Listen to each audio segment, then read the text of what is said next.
Hello, আসসালামু আলাইকুম। কোথায় আপনি?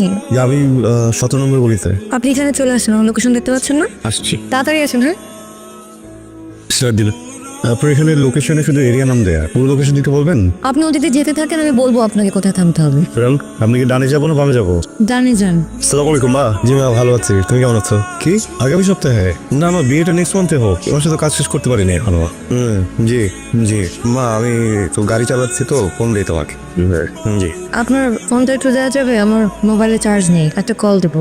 জি জি। হ্যালো দোস্ত, আমি অবনী। অবনী?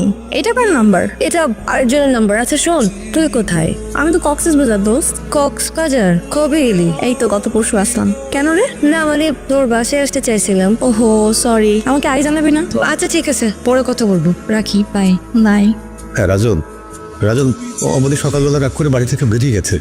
হ্যাঁ, ওকে যেভাবেই ও কাজকে ফেরত আনতে হবে। না না, পুলিশে খবর দেওয়ার দরকার নেই এখন। তুমি ওর এক কাজ করো, কিছু লোক জোগাড় করো, ও যেসব জায়গায় আড্ডা মারতো সেই সব জায়গায় একটু খোঁজ নাও, আর যেসব রেস্টুরেন্টে খেতে যেত ওখানে অবনীর ছবি দিয়ে ওদেরকে একটু বলো, অবনীকে দেখা মাত্র যেন আমাদের সঙ্গে যোগাযোগ করে। ও ভালো কথা। শোনো, শাহেদকে একটু বলো না ওর ফোনটা ট্র্যাক করতে। আমি না একটু আগে ওর ফোনটা খোলা পেয়েছিলাম, বুঝতে পেরেছো তো? ঠিক আছে। না, এখানে একটু দাঁড়াবো। হ্যাঁ, আমাদের ছেড়ে দিলে হতো না, অনেক টাকা ভাড়া উঠে যাচ্ছে কিন্তু। আশ্চর্য কথা, আপনাকে এখন এখানে ছেড়ে দিলে আমি গাড়ি পাবো কোথায়? আর কত টাকা ভাড়া ছেড়ে দিলে তো আপনাকে টেনশন করতে হবে না। আসসালামু আলাইকুম। জি, অবনী আছে? এক মিনিট, আপনার ফোন। আমার ফোন। হ্যালো অবনী, তুই কোথায় রে? আঙ্কেল তোকে হর্ন হয়ে খুঁজছে। এত খোঁজাখুঁজির কি আছে, আমি বাড়ি একটু ঘুরতে আসছি। তুই নাকি রাগ করে বাসা থেকে বের হয়ে গেছিস? ওরকম কিছু একটা। শুন, পাগলামি বন্ধ কর, মাথা ঠান্ডা কর, একা একা বাইরে থাকিস না। আর তোর সাথে ছেলেটাকে? আমার বয়ফ্রেন্ড। তোর কোনো সমস্যা? আমাকে জ্ঞান দিতে আসবি না, আর বাবার দালালি করা বন্ধ কর। অবনী, মাথা গরম করিস না, তুই বাড়ি যা। আর তুই কোন ছেলেকে বয়ফ্রেন্ড বানাইছিস? আমরা তো জানিও না তুই একদিনে বয়ফ্রেন্ড বানাই ফেলছিস, তাই না? মিথ্যা কথা যত। শোন, তুই বাড়িতে যা, আঙ্কেল অনেক টেনশন করছে। শোন, আমাকে আর ফোন করবি না, এটা আমার নাম্বার না, সো আমাকে ফোন করে পাবা না। Don't call me, bye. কি ব্যাপার, আপনি দৌড় দিলেন কেন? হ্যাঁ, আমার ভাড়াটা? ওয়েট, আপনি কি ভাবছেন আমি আপনার ভাড়া না দেওয়ার জন্য দৌড়ে পালাচ্ছি? হ্যাঁ। আপনি সত্যি ভেবেছেন? দেখেন এখানে পরিবেশটা কত সুন্দর, একদম ঠান্ডা, চুপচাপ। ভালো লাগছে না আপনার এখানে? মোটামুটি।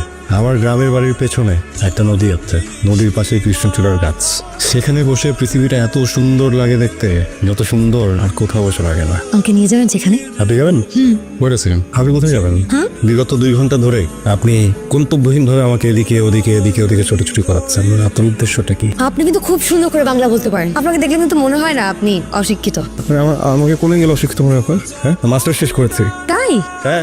আপনি তাহলে আমার থেকে শিক্ষিত, কিন্তু আপনি এই কাজ করেন কেন? হ্যাঁ, কেন করবো না? জবে কোনো প্রবলেম আছে? হ্যাঁ, জবে কোনো প্রবলেম নেই। কি তো আছে? যদি আমি বাইরে একটা জবের জন্য অ্যাপ্লাই করেছি, ওটা হলে হয়তো তখন গাড়ি চালাতে পারবো না, কিন্তু আমি চাই জবটা না হোক, বিকজ অ্যাপে গাড়ি চালানোটা খুব ফ্রিডমের। কোথায় যাচ্ছেন? অনেক গুরুত্বপূর্ণ একটা কাজে যাচ্ছে, আপনি যেতে পারবেন না। কি কাজ? আচ্ছা, এটা গুরুত্বপূর্ণ কাজ। কি কাজ?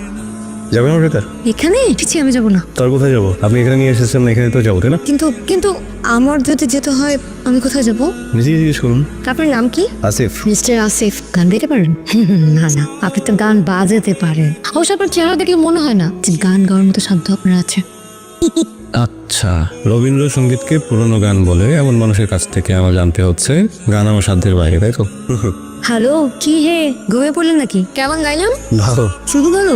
বেশ ভালো। আপনি গান শেখেন? না, ছোটবেলায় শিখতাম, এখন বড় হয়ে আসে খাওয়াই দেব। বুঝা যায়। একটু কথা জিজ্ঞেস করি, কিছু মনে করলেন? আপনি রাগ করে বাসা ছেড়ে চলে এসেছেন, তাই না? রাগ? কিসের রাগ? আমি খুব খারাপ মেয়ে, পড়ালেখায় ভালো না, মোটেও সংসারী না। এরকম মেয়েকে কোনো বাবা পছন্দ করবে? আমার বাবাও এরকম মেয়ে পছন্দ করেন। আমি একদমই আমার বাবার মতো না, আমি আলাদা, একা। আর আপনার মা? আমার মাও আমাকে পছন্দ করে না, সেজন্য জন্মের প্রথম দিনই আমাকে রেখে চলে গেছে। অনেকক্ষণ তো হলো। আর আপনার বাবা আপনার জন্য নিশ্চয়ই দুশ্চিন্তা করছেন। মিস্টার আসিফ, আমার বাবা আমাকে নিয়ে দুশ্চিন্তা করছে কিনা সেটা নিয়ে আপনাকে দুশ্চিন্তা করতে হবে না। আপনি আপাতত আপনার ভাড়াটা নিয়ে দুশ্চিন্তা করুন, কারণ আমি এখন পালিয়ে যাব। কিছু ভাবলেন? দেখেন, প্রত্যেকটা মানুষের রাগ, অভিমান, খবর জায়গাগুলো ঠিক আছে, কিন্তু থাকে, ওইগুলো হাঁটতে হয়। কিন্তু আপনি কতদিন আর বাসা থেকে বাড়ি থাকেন বলুন? আপনার বাবা কিন্তু অনেক চিন্তা করবে আপনাকে নিয়ে। আমার মনে হয় এখন আপনার বাড়িতে ফিরে যাওয়া উচিত। প্রয়োজন হলে আমাকে আপনার অ্যাড্রেসটা বলেন, আমি পৌঁছে দিয়ে আসছি। তারপর হ্যালো, জি, আমি জানি আপনার ফ্রেন্ড কোথায় আছে। আমি আপনাকে অ্যাড্রেসটা, লাইভ লোকেশন দুটি পাঠিয়ে দিচ্ছি। আপনি কাঞ্জিবনের বাবাকে একটু এখানে আসতে বলবেন। জি জি, থ্যাংক ইউ। জি। কি হয়েছে তোমার রান্নি? তোমার জানা লাগবে না, বের হবে না, চলো। বারে সকাল থেকে তো ভিডিও বসে আছে, তুমি তো তোমার বান্ধবীকে নিয়ে ব্যস্ত আছো। আচ্ছা চল। হ্যালো, এক্সকিউজ মি ভাইয়া, ফোনের এই মেয়েটিকে কোথাও দেখেছেন? হ্যালো, হ্যাঁ আঙ্কেল, যে লোকেশনে এসেছিলাম এই লোকেশনে তোকে পেলাম না। জি আঙ্কেল। আচ্ছা, ফোন নাম্বারটা আর অ্যাড্রেসটা আমাকে ফরওয়ার্ড করুন, আমি দেখছি। ঠিক আছে আঙ্কেল। কোথায় ছিলেন আপনি? আমার একটা জরুরি কাজ ছিল। জরুরি কাজটা কি? জরুরি কাজ শুধু ছেলেদের থাকে, মেয়েদের থাকতে পারে না। সরি, যে হোক ওই আপনার বয়ফ্রেন্ড মনে হয় খুঁজতে খুঁজতে এ পর্যন্ত চলে এসেছেন। আমার বয়ফ্রেন্ড? আমার তো কোনো বয়ফ্রেন্ড নেই। বয়ফ্রেন্ড নাই? না। Thank god. না না না না কিছু না, মানে বয়ফ্রেন্ড না হোক, মানে কেউ না কেউ তো এসেছে, হয়তো আপনার বাবা কাউকে পাঠিয়েছেন। এখন? বাড়ি ফিরে যেতে চান? না না, অবশ্যই না। তাকে কেন তার হোটেল? আপনি দাঁড়িয়েছেন কেন? উঠুন। আচ্ছা, মানে এক্সাইটেড, অনেক দেরি হয়ে যাচ্ছে। আপনার বাবা আপনার জন্য অনেক চিন্তিত হবেন। কে জানি একটু আগে এই কথাটা বলতেছিল। না মানে আমি এখনো চাই আপনি বাড়ি ফেরেন, কিন্তু আপনার ইচ্ছার বিরুদ্ধে কেউ আপনাকে বাড়ি নিয়ে যাক এটা চাই। আচ্ছা, আসিফ, আপনার বিয়েতে আমাকে দাওয়াত দিবেন না? আমার বিয়ে মানে? আপনি তো বিয়ে করছেন, তাই না? আপনার কেন মনে হবে আমি বিয়ে করতে? সকালবেলা না আপনি মার সাথে ফোনে কথা বলছিলেন, তখন বলছিলেন যে সামনে মাসে মেবি আপনি বিয়ে করছেন। ওটা আমার বিয়ে না, ওটা আমার ছোট বোনের বিয়ে। সমস্যা নেই, তোর বিয়ের সময় আপনাকে দাওয়াত করবো। আসতে পারে, কিন্তু একটা শর্ত আছে। আমাকে আপনার ওই ফেভারিট জায়গায় ঘুরতে নিয়ে যেতে হবে, নদীর ধারে লাল কৃষ্ণচূড়া। যাবো। আপনি অনেক একা, তাই না? আপনি অনেক একা। আপনার হাতটা একটু দেখি বাবা। কেন? আপনি কি অ্যাস্ট্রোলজি জানেন? না ওরকম না, টুকটাক দেখি না। আপনার হাত তো বলছে আপনি অনেক শান্ত মানুষ। হ্যাঁ, কিন্তু ছোট্ট একটা ঝামেলা আছে। কি যাবেন? একটা ক্রস আছে, মানে আপনার সংসার জীবনের শুরুর দিকটা একটু ফাইন্যান্সিয়াল ক্রাইসিসে কাটবে। তারপর? তারপর দেখি, তারপর সব ঠিকঠাক, গুড। কত টাকা আসতে পারে? এত টেনশনে কিছু নেই, আপনার মতিগতি দেখে আমি আগে মিটার অফ করে রেখেছিলাম। ও, থ্যাংক ইউ সো মাচ। এখন বাসায় যাবেন? জোত হয়ে গেছে, বাবা টেনশন করবে। বামে।